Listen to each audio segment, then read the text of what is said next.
Sir ಈಗ release curiosity ಇತ್ತು. First ಅಭಿಮಾನಿಗಳ ಜೊತೆ ಸಿನಿಮಾ ನೋಡಿದ್ರೆ ನಿಮ್ಗೆ ಏನು ಇಷ್ಟ ಆಗ್ತದೆ? ಯಾಕಂದ್ರೆ ನಿಮ್ಮನ್ನ ಸೆಲೆಬ್ರೇಟ್ ಮಾಡಿದಂಥದ್ದು ಬೇರೆ ಬೇರೆ ಕಡೆ ಹೋದಾಗ ಬೇರೆ ಥರ ಇದೆ. ಇವತ್ತು ಥಿಯೇಟ್ರ್ ಒಳಗಡೆ ತುಂಬ ಖುಷಿ ಆಯಿತು. ಸಿನಿಮಾನ ಎಲ್ಲರೂ ಮೆಚ್ಚಿಸ್ತಿದ್ದಾರೆ, ನನ್ನ ಪರ್ಫಾರ್ಮೆನ್ಸ್ಗೆ ತುಂಬ ಹೊಗಳ್ತಿದ್ದಾರೆ. ಸೊ ತುಂಬ ಖುಷಿ ಆಯಿತು. ಏನು ನಾವು ಹಗಲು ರಾತ್ರಿ ಕಷ್ಟಪಟ್ಟೆ ನಾನು, ಅಥವಾ ನಮ್ಮ ಟೀಮ್ ಆಗ್ಬೋದು, ನಮ್ಮ ಡೈರೆಕ್ಟರ್ ಆಗ್ಬೋದು, ಎಲ್ಲ ಎಫರ್ಟ್ಸು ಸಾರ್ಥಕ ಅಂತ ಅನ್ನಿಸ್ತಾ ಇದೆ. ಬಟ್ ಜಾಸ್ತಿ ಖುಷಿ ಪಡ್ತಾ ಇಲ್ಲ ನಾನು. ಏನಕ್ಕಂದರೆ ಫಸ್ಟ್ ಶೋ ಓಕೆ, ನನ್ನ ಅಭಿಮಾನಿಗಳು ಬರ್ತಾರೆ, ಹೊಗಳ್ತಾರೆ, ಮೆಚ್ತಾರೆ, ಶಿಳ್ಳೆ ಹೊಡಿತಾರೆ. ಬಟ್ ನನಗೆ ಕರ್ನಾಟಕದಲ್ಲಿ ಒಂದು ದೊಡ್ಡ ಗೆಲುವು ನೋಡಬೇಕಂತ ಆಸೆ ಇಟ್ಟಿದ್ದೀನಿ. ಅದಕ್ಕೆ ಸ್ವಲ್ಪ ಖುಷಿ, ಇನ್ನೂ ಒಂದಷ್ಟು ಕಂಟ್ರೋಲ್ ಮಾಡ್ಕೊಳ್ತೀನಿ. ಸಕ್ಸಸ್ ದಿನ ಮಾತಾಡ್ತೀನಿ. ಸರ್, ಈಗ ಬೆಸ್ಟ್ ಅಂದರೆ ಒಂದು ರಿಯಾಕ್ಷನ್ ಸಿಕ್ಕಿರೋಂಥದ್ದು ನಿಮಗೆ ಈ ಮುಂಚೆ ಸಿನಿಮಾ ನೋಡಿದ್ದು? ಪ್ರತಿಯೊಬ್ಬರು ಕಣ್ಣಲ್ಲಿ ನೀರಿದೆಯಲ್ಲ ಸರ್, ಪ್ರತಿಯೊಬ್ಬರು ಕಣ್ಣಲ್ಲಿ ನೀರಿದೆ. ಅದೇ ಸಾಕಲ್ವಾ, ಇನ್ನೇನು ಬೇಕು? ಒಬ್ಬ ಮನುಷ್ಯನಲ್ಲಿ ನಾವು ಕಣ್ಣಲ್ಲಿ ನೀರು ಹಾಕ್ಸ್ತೀವಿ ಅಂದರೆ ಒಂದು ಇಮೋಷನ್ ವೇಯಲ್ಲಿ ಇನ್ನು ಯಾವ ಥರ ಗೆಲ್ಲಬೇಕು ನೀವೇ ಹೇಳಿ ಸರ್. ಕಣ್ಣಲ್ಲಿ ನೀರು ಹಾಕೋದ್ರ ಜೊತೆಗೆ ಕೆಲವು ಸನ್ನಿವೇಶಗಳಲ್ಲಿ ಪ್ರೀತಿನ ಕೆಣಿಸ್ತಿರಲ್ಲ, ಅದನ್ನ ಹೆಂಗೆ ಅನ್ಸುತ್ತೆ? ಅದು ಕತೆ ಸರ್, ಹಂಗೆ ಬರೆದಿದ್ರು. ಸೊ ಆ ಥರ ಪಾತ್ರ ಇತ್ತು, ಸೊ ಮಾಡಲೇಬೇಕಾಗಿತ್ತು, ಮಾಡಿದ್ದೀನಿ. ಅದಾಗಲೇ ನಿರ್ದೇಶಕರೇ ಕೇಳಿದೆ ಅದೊಂದು ಪ್ರಶ್ನೆ. ಸೊ ನೀವೊಬ್ಬ ನಟ ಆಗಿ ಅಂದರೆ 2ನೇ ಸಿನಿಮಾ, ಬಟ್ ಆ ಸೀನ್ ವಿಚಾರವಾಗಿ ನಾಳೆ ಒಂದು ದಿವಸ ಚರ್ಚೆ ಆಗುತ್ತೆ, ಅದಕ್ಕೆ ಇವತ್ತೇ ಉತ್ತರ ಕೊಡೋದಾದ್ರೆ ಯಾವ ಚರ್ಚೆ, ಯಾವ ಅವತ್ತು ಚರ್ಚೆ ಆಗತ್ತೆ, ನಾವು ಉತ್ತರ ಕೊಡ್ತೀವಿ. ಅವತ್ತು ಚರ್ಚೆ ಆಗುತ್ತೆ, ಅವತ್ತು ಉತ್ತರ ಕೊಡ್ತೀವಿ. ಒಂದಂತೂ ಹೇಳ್ತೀನಿ ನೋಡಿ ಸರ್, ಈಗ ಸೇಮ್ ಪ್ಯಾಟರ್ನ್ ಸಿನಿಮಾಗಳು ಮಾಡಿದೆ, people are not interested sir. ನಿಮಗೆ ಗೊತ್ತು, ಜನ ಥಿಯೇಟ್ರಿಗೆ ಬರ್ತಾ ಇಲ್ಲ ಅಂತ ಹೇಳ್ತಾರೆ. ಒಂದಷ್ಟು ಈ ಥರ ಎಲಿಮೆಂಟ್ಸ್ಗಳು ಇಟ್ಕೊಂಡ್ರೆ ಒಂದಷ್ಟು ಇಂಡಸ್ಟ್ರಿ ಬೆಳೆಯುತ್ತೆ. ಆಮೇಲೆ ಜನ ಈ ಥರ ಎಕ್ಸ್ಪೆಕ್ಟ್ ಮಾಡ್ತಿರ್ತಾರೆ. ಮತ್ತೆ ನಾವು ಸೇಮ್ ಪ್ಯಾಟರ್ನ್ ಮಾಡ್ತಾ ಇದ್ರೆ ಕನ್ನಡ ಇಂಡಸ್ಟ್ರಿ ಉದ್ಧಾರ ಆಗಲ್ಲ. So you have to change the pattern.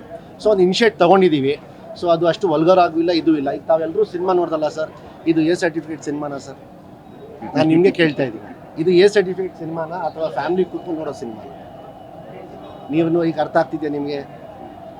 ನಾನು ನಿಮಗೆ ಕೇಳ್ತಿದ್ದೀನಿ ಸರ್, ಪ್ಲೀಸ್ ಹೇಳಿ. ನಿಮಗೆ ಸೆನ್ಸಾರ್ ಬಗ್ಗೆ ನಾವೇ ಕ್ಲಾರಿಟಿ ಅಲ್ಲ ಸರ್, ನಾನು ಅದೇ ಹೇಳ್ತಾ ಇದ್ದು.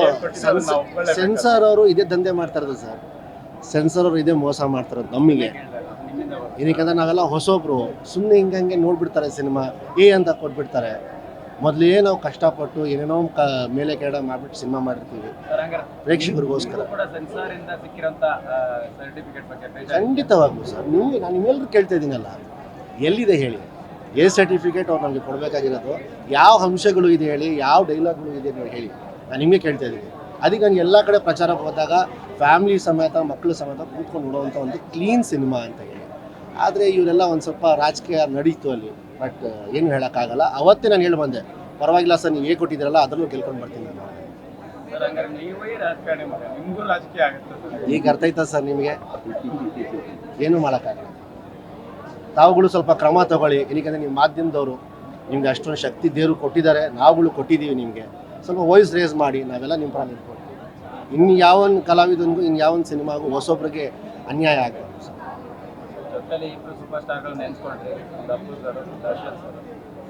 ಅಫ್ಕೋರ್ಸ್ ಸರ್, ಏನಕ್ಕಂದ್ರೆ ಅವ್ರ ಬ್ಲೆಸ್ಸಿಂಗ್ ಇಲ್ಲದೆ ನಾನು ಇವತ್ತು ಏನೂ ಇಲ್ಲ. ಅಪ್ಪು ಸರ್ದನ್ನ ನಾನು ಚೈಲ್ಡ್ಹುಡ್ ನೆನೆಸ್ಕೊಂಡ್ರೆ, ಅವ್ರದ್ದು ಬಿಟ್ಟರೆ ಮೆಮೊರೀಸ್ ಬಿಟ್ಟರೆ ನನಗೆ ಯಾವ ಮೆಮೊರೀಸು ಇಲ್ಲ. ಹಂಗೆ ನೋಡೋಕೆ ಹೋದ್ರೆ ಅವ್ರು ತುಂಬ ಸಪೋರ್ಟಿವ್ ಆಗಿದ್ರು, ನನಗೆ ತುಂಬ ಹೇಳ್ಕೊಟ್ರು ನನಗೆ. ಅದು ಹಾಗೆ ನಾನು ಯಾವಾಗ ಕನ್ನಡ ಇಂಡಸ್ಟ್ರಿಯಲ್ಲಿ ಕಾಲಿಟ್ಟೆ, ಫಸ್ಟ್ ಹೆಜ್ಜೆ ಇಟ್ಟಾಗ ನನಗೆ ಯಾರೂ ಸಾಥ್ ಕೊಟ್ಟಿಲ್ಲ. ತಮ್ಮೆಲ್ಲರಿಗೂ ಗೊತ್ತವಾಗಿ ನನ್ನ ಅಣ್ಣನೇ, ದರ್ಶನ್ ಅವರೇ ನನಗೆ ನಿಂತಿದ್ದು ಒಂದು ಅಣ್ಣನಾಗಿ ಬೆನ್ನ ಹಿಂದೆ. ಸೊ ಯಾವತ್ತೂ ನಾನು ನೆನೆಸ್ಕೊಳ್ತೀನಿ, ನಾನು ಯಾವತ್ತೂ ಅವ್ರು ಬಿಟ್ಕೊಡೋದು ಮಾತೇ ಬರಲ್ಲ ಸರ್. ಈಗ ಈ ಸಿನಿಮಾ ಎಲ್ಲರ ಮನಸ್ಸನ್ನು ಗೆದ್ದಿದೆ. ಪಾರ್ಟ್ 2 ಏನಾದರೂ ಸಂಭವ ಇದೆಯಾ ಬರುವಂತ? ಇಲ್ಲ ಸರ್, ಕಷ್ಟಪಟ್ಟು ಫಸ್ಟ್ ಪಾರ್ಟ್ ಏನಾಗ್ಬೋದು ಅನ್ನೋ ನಿರೀಕ್ಷೆ ಇದೆ ಈಗ ಆಗೋಯ್ತಲ್ಲ, ಸಿನಿಮಾ ಕ್ಲೈಮ್ಯಾಕ್ಸ್ ಕನ್ಕ್ಲೂಡ್ ಮಾಡ್ಬಿಟ್ವಲ್ಲ. ಅಲ್ಲ ಸರ್, ಮದುವೆ ಆಗೋದು ಮುಂದೆ ಏನಾದ್ರು ಅದು ಬ್ಲಡ್ ಇಲ್ಲ. ನೆಕ್ಸ್ಟ್ ಗೊತ್ತಿಲ್ಲ ಸರ್, ನೋಡೋಣ. ಸದ್ಯ ಕಳ್ಬಿಟ್ಟಿದ್ದೀವಿ. ಜನ ಹೇಗೆ ಸ್ವೀಕರಿಸ್ತಾರೆ, ಯಾವ ರೀತಿ ನಮ್ಮನ್ನ ಗೆಲ್ಲಿಸ್ತಾರೆ, ಅದು ನೋಡೋಣ ಸರ್. ಇನ್ನು ಐಡಿಯಾ ಇಲ್ಲ. ನೀವು ಹೇಳಿದ್ರಲ್ಲ, ಈಗ ಡಿಸ್ಕಸ್ ಮಾಡ್ತೀವಿ ನಾವು ಇಬ್ಬರು.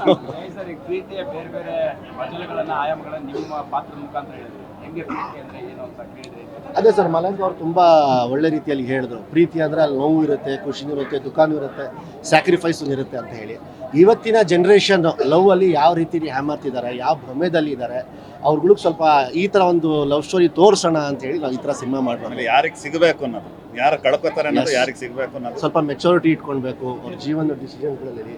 ಹೇಗಂದರೆ ಒಂಚೂರು ಮೇಲೆ ಕಡೆ ಆಯಿತು ಅಂದರೆ ಪಾಪ ಅವ್ರ ಜೀವನ ಅವ್ರು ಸರ್ವನಾಶ ಮಾಡ್ಕೊಳ್ತಾರೆ. ಅದಕ್ಕೆ ನಾವು ಈ ಒಂದು ಸಿನಿಮಾ ಮಾಡಿರೋದು sir. Thank you sir. Thank you.